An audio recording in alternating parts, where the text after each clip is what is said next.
TTV தினகரனின் வலதுகரமாக வலம் வரும் செந்தில் பாலாஜி திமுகவில் இணைய உள்ளதாக வெளியாகியுள்ள தகவல் தமிழக அரசியலில் புதிய பரபரப்பை ஏற்படுத்தியுள்ளது.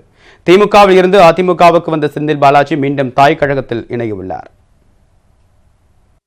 செந்தில் பாலாஜியின் அரசியல் வாழ்க்கைக்கு பிள்ளையார் சுழி போட்டது மதிமுக தான். ஆரம்ப காலத்தில் மதிமுகவில் இருந்த அவர் பின்னர் திமுகவுக்கு மாறி அதிமுகவுக்கு தாவினார்.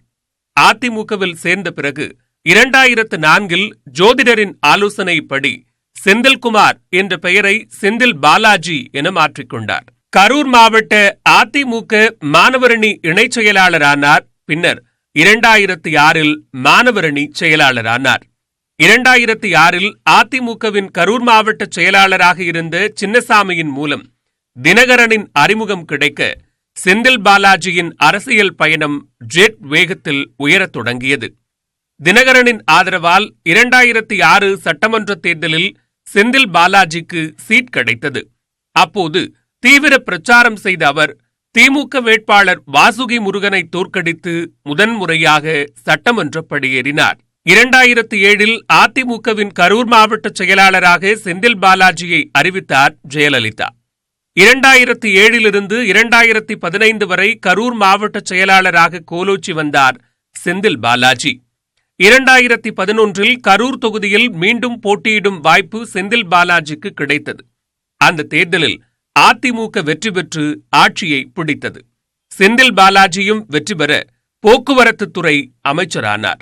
செந்தில் பாலாஜி போக்குவரத்துத்துறை அமைச்சராக இருந்த காலகட்டத்தில்தான் தீபாவளி, பொங்கல் போன்ற பண்டிகை நாட்களுக்கு சென்னையிலிருந்து சிறப்பு பேருந்துகள் இயக்கப்படும் நடவடிக்கை எடுக்கப்பட்டது.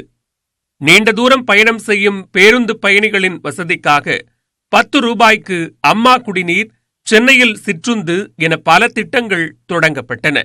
2014 ஆண்டு ஜெயலலிதாவின் பிறந்த நாளையொட்டி போக்குவரத்து துறை சார்பில் மாபெரும் இரத்த தான முகாமை நடத்தினார் செந்தில் பாலாஜி.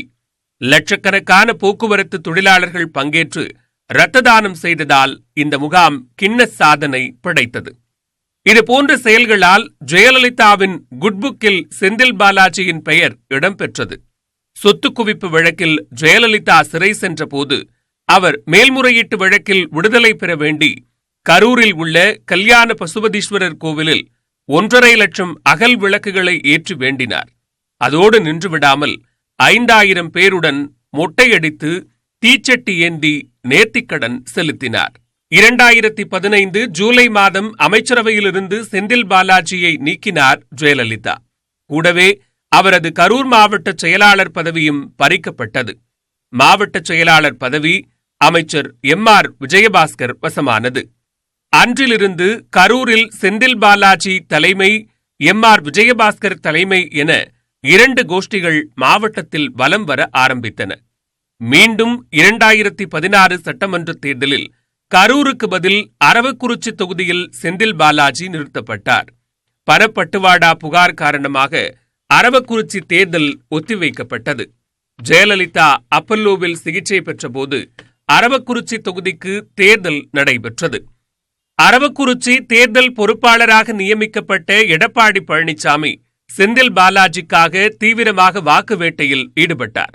திமுக வேட்பாளர் கே.சி. பழனிசாமியை தோற்கடித்து செந்தில் பாலாஜி வெற்றி பெற்றார். ஜெயலலிதாவின் மறைவுக்கு பிறகு அதிமுக 2ஆக உடைந்தபோது சசிகலா பக்கம் நின்றார்.